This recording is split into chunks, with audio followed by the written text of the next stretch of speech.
Costa Rica en general es un país, digamos, de muchos contrastes. Por un lado, es un país, digamos, en el que tradicionalmente las personas pueden hablar libremente, sin que eso implique, digamos, represalias por parte del gobierno o de otras instituciones.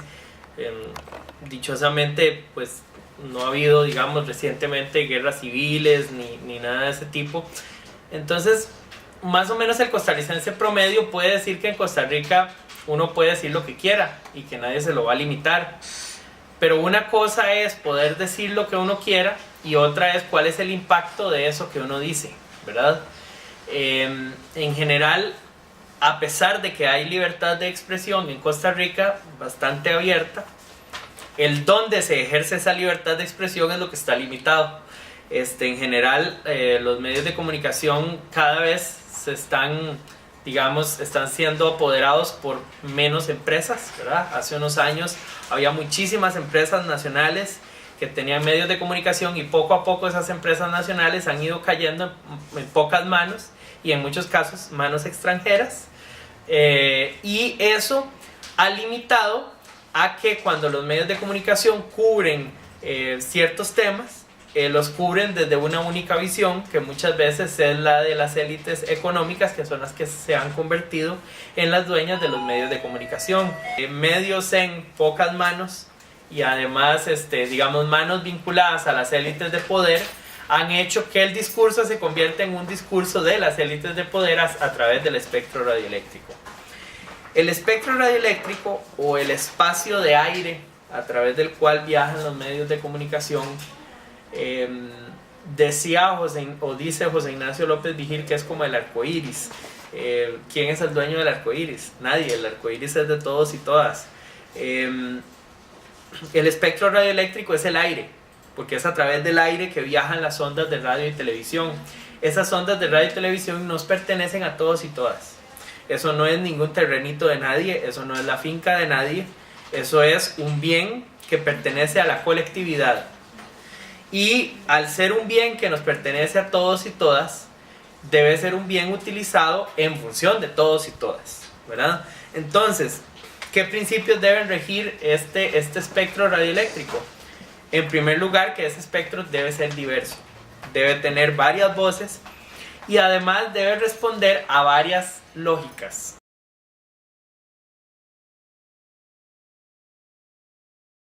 Costa Rica tuvo elecciones ahora a inicios de febrero de este año.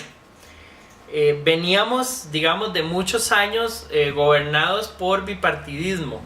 Teníamos dos partidos políticos, uno de visión social cristiana y otro de visión supuestamente socialdemócrata, que era el Partido de Liberación Nacional. El Partido de Liberación Nacional es el que más ha gobernado últimamente y se convirtió en un partido totalmente neoliberal, digamos, de venta de activos del Estado, etc.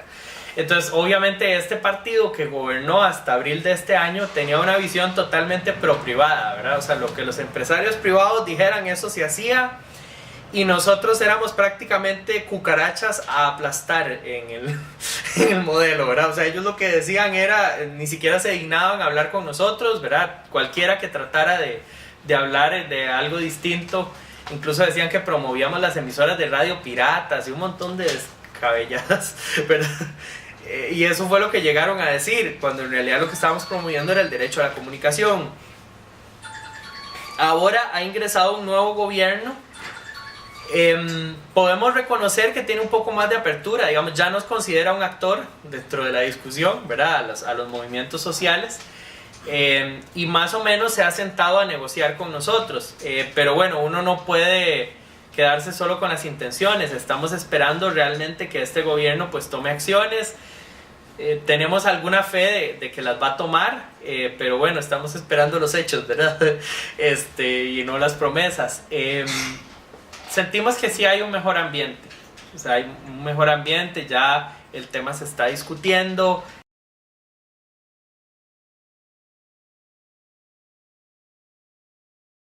ya estamos a punto de presentar una propuesta de ley para redemocratizar la radio y la televisión, que va a incluir la creación de medios comunitarios, la promoción de la producción nacional y de la música nacional, la democratización, la generación de medios rurales y comunitarios, que las universidades públicas tengan acceso a canales y emisoras de radio, no solo la UCR, sino las 5 universidades públicas que tenemos. En fin, en general estamos promoviendo ese modelo. Da la sensación de que el gobierno pues, nos quiere apoyar, pero realmente esperamos acciones concretas. Una de las cosas importantes es básicamente la publicidad es la que financia los medios de comunicación, ¿verdad? Entonces se quiere que alguna parte de la pauta publicitaria del gobierno, en este momento no recuerdo exactamente el porcentaje, pero que sí haya un porcentaje importante de la pauta del Estado que deba pautarse en medios alternativos, digamos, comunitarios o públicos. Pero no solo eso, esto tiene que ir más allá. Costa Rica se rige con una ley de 1954. O sea, en 1954 la ley ni siquiera mencionaba ni las radios de FM ni la televisión, porque no existían en Costa Rica. En otros países sí, pero en Costa Rica no. Entonces, incluso este cobro fue una actualización de la Sala Constitucional de la República, pero ni siquiera hay una ley que regule la televisión. La televisión en Costa Rica no tiene ley. Entonces es irrisorio pensar que podemos seguir con ese despelote, como decimos los costarricenses. Hay que empezar a regular, y precisamente eso es lo que se usa con esa ley. No regular contenidos, no censurar a los medios de comunicación y decirles usted no puede decir esto ni aquello ni lo demás allá, sino regular desde dónde se produce la comunicación. Y esa es pues el fin o lo que buscamos con este nuevo proyecto que se va a estar presentando próximamente, y que además tenemos un sueño muy lindo, y es que se presente como un proyecto de iniciativa popular. La legislación costarricense permite desde hace unos años que si hay un proyecto de ley que es solicitado al gobierno por parte de un 10% del padrón electoral, ese proyecto debe votarse en un plazo máximo de 2 años a partir del día de la presentación. Y además un proyecto de comunicación que esté respaldado por 1 de cada 10 costarricenses, pues es un proyecto con fuerza, en el cual la gente va a estar concientizada, va a entender su importancia, ¿verdad? Entonces esperamos cumplir este sueño de presentarlo con semejante apoyo popular, que en el caso de Costa Rica son alrededor de 167,000 firmas las que tenemos que recolectar, pero pues esperamos incluso superar los números, porque es un tema que realmente nos importa a todos, ¿verdad? Y a todas.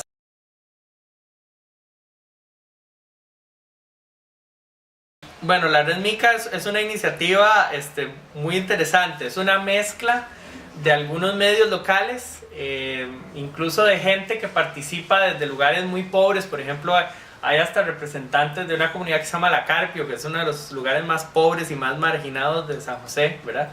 De ellos hasta representantes de universidades públicas, gente independiente que hace comunicación y tiene interés en el tema. Nos está apoyando también la Junta Directiva del Colegio de Periodistas de Costa Rica. También pues incluso alguna gente que trabaja en medios privados, que también es consciente del tema, ¿verdad? Y comunidades, representantes de medios locales. O sea, es una amalgama de medios, ¿verdad? Y comunidades y actores independientes que nos hemos juntado preocupados por este tema. Al principio simplemente nos reuníamos a conversar y nunca nos imaginábamos que este tema fuera a funcionar. A veces lo veíamos como una cosa ya utópica, ¿verdad? Y ya hoy tenemos hasta hecho un anteproyecto de ley, ¿verdad? ¿Cómo operamos? Nos reunimos a veces, digamos, toda la red nos reunimos como una vez al año, más o menos, a contar lo que ha pasado y todo. Y habemos un grupo que somos como el que está más metido en el trabajo diario, que pues sí nos reunimos una vez a la semana, o a veces más, a veces menos, ¿verdad? Y somos quienes al final estamos como desarrollando el tema desde diferentes ópticas.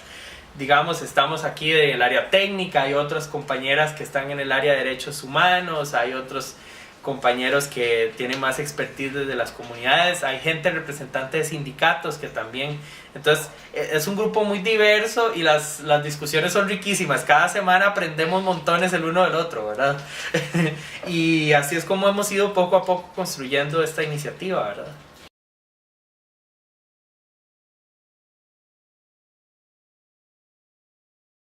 La digitalización de la televisión es la mayor oportunidad que ha surgido desde el invento de la televisión de hacer más democrática la televisión. ¿Por qué? Porque al inicio, cuando la televisión apareció, el que invertía en televisión era el que se le ocurría, ¿verdad? O sea, alguien era lo suficientemente loco para hacer un canal de televisión, porque eso entonces era una locura, hacer un canal de televisión no era una cosa muy cuerda, digamos. O tenía las posibilidades. Sí, o tenía las posibilidades y entonces inventaban un canal y lo hacían, ¿verdad? Pero llegó un momento en que ya hacer televisión se volvió un negocio, ¿verdad? Y entonces poco a poco ya ahí se empezó a meter gente que tenía más relación con el sector empresarial, ¿verdad? Y al parecer lo que sucedió en general en América Latina es que los gobiernos simplemente entregaron todas las frecuencias a operadores privados y se dejaron muy pocas o ninguna frecuencia para otros usos, ¿verdad? Porque tampoco había una concepción de que había que darle otro uso. En Europa fue al revés, en Europa se le dieron a medios públicos y con los años se empezó a abrir a los medios privados. Entonces son dos procesos opuestos. En el caso de pues, la televisión digital, la ventaja que va a darse es que donde hoy cabe un canal, por ejemplo, si se adopta el estándar japonés brasileño, que es el que adoptamos en Costa Rica y el que se ha adoptado en la mayoría de América Latina, o el estándar europeo, en donde antes cabía un canal van a caber hasta 5. Entonces, ¿qué es lo que va a pasar ahí? Bueno, tenemos 4 canales nuevos, o un canal nuevo, depende de la forma en que se distribuya. ¿Qué va a pasar con esos canales? ¿Quién los va a manejar? ¿Cómo se van a distribuir? ¿Verdad? Hay países en donde, por ejemplo, un canal comercial de un pronto a otro tenía 4 señales y entonces en la segunda tiraban el mismo canal comercial pero 2 horas atrasado. Entonces lo que daban 2 horas después se daban el otro.